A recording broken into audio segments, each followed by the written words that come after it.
Backbone is a side-scrolling adventure game in the anthropomorphized noir dystopian Vancouver, BC setting. Being a Canadian in Toronto myself, I guess I could say I have some affinity for such a background, but in reality I don't. I have no idea the story actually took place in Vancouver, but hey, that's cool either way. Maybe there'll be some timepiece landmarks in the story later on. The dystopian setting is simple and cool, and the designs reminded me of some of the caricatures from Art Spiegelman's Mouse comic, although I have yet to ascertain the actual representation of humanoid animals aside from there being diversity within the society you're navigating in. And a bipedal rat design is kind of cool when you're in sneaky situations.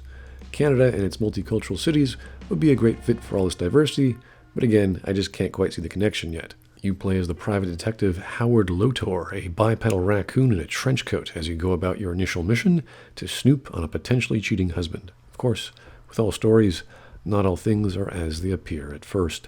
The game involves multiple dialogue options, sprite artwork, a sneak mechanic, and various drag-and-drop 2D puzzles, which most detective adventure games seem to have.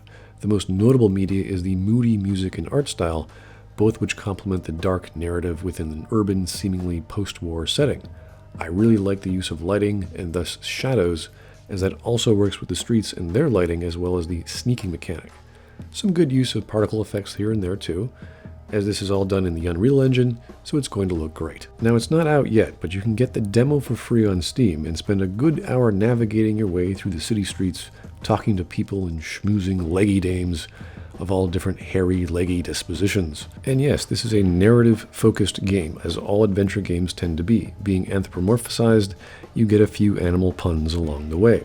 The developer's name is Eggnut, and yes, I helped kickstart this project.